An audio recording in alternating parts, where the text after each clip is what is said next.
Joshua chapter 11.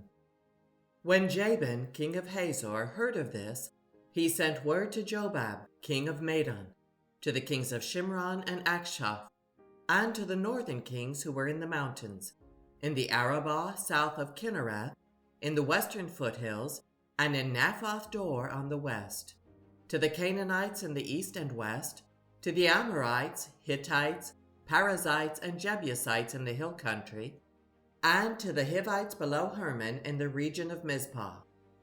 They came out with all their troops and a large number of horses and chariots, a huge army, as numerous as the sand on the seashore.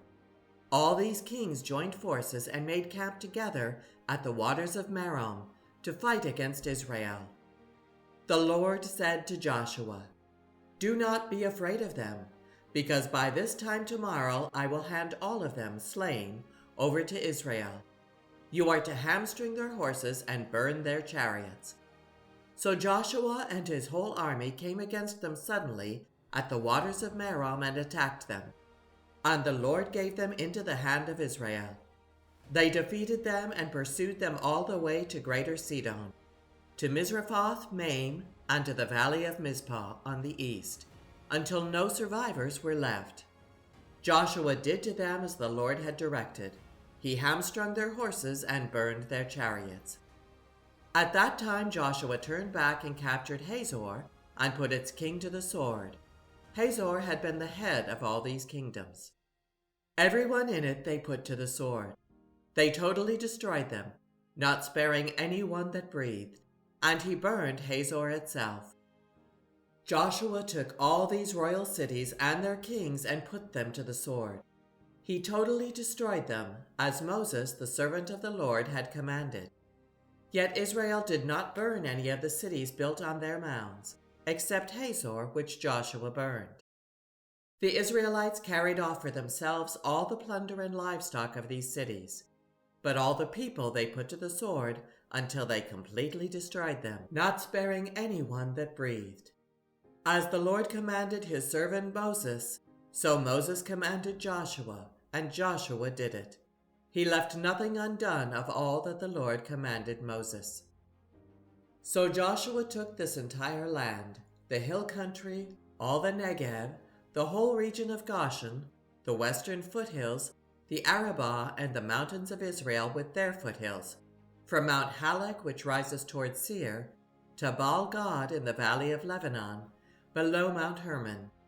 He captured all their kings and put them to death. Joshua waged war against all these kings for a long time.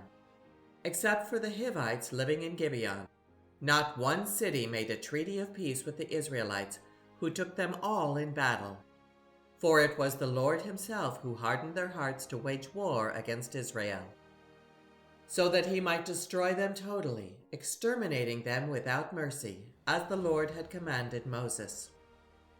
At that time Joshua went and destroyed the Anakites from the hill country, from Hebron, Debir, and Anab, from all the hill country of Judah, and from all the hill country of Israel. Joshua totally destroyed them and their towns. No Anakites were left in Israelite territory. Only in Gaza, Gath, and Ashdod did any survive. So Joshua took the entire land, just as the Lord had directed Moses, and he gave it as an inheritance to Israel, according to their tribal divisions. Then the land had rest from war. Joshua chapter 12.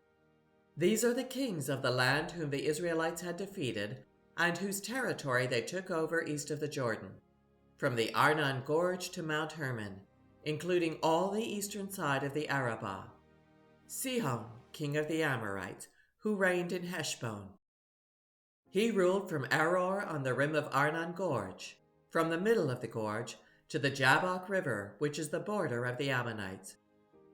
This included half of Gilead.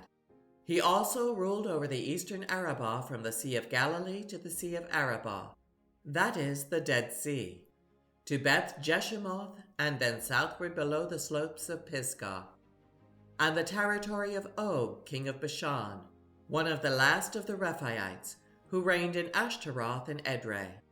He ruled over Mount Hermon, Salecah, all of Bashan to the border of the people of Geshur and Maacah, and half of Gilead to the border of Sihon, king of Heshbon. Moses, the servant of the Lord, and the Israelites conquered them. And Moses, the servant of the Lord, gave their land to the Reubenites, the Gadites, and the half-tribe of Manasseh to be their possession. Here is a list of the kings of the land that Joshua and the Israelites conquered on the west side of the Jordan, from Baal-Gad in the valley of Lebanon to Mount Halak, which rises toward Seir. Joshua gave their lands as an inheritance to the tribes of Israel according to their tribal divisions.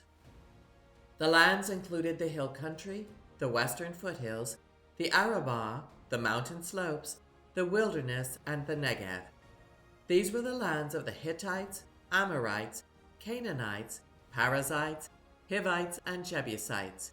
These were the kings.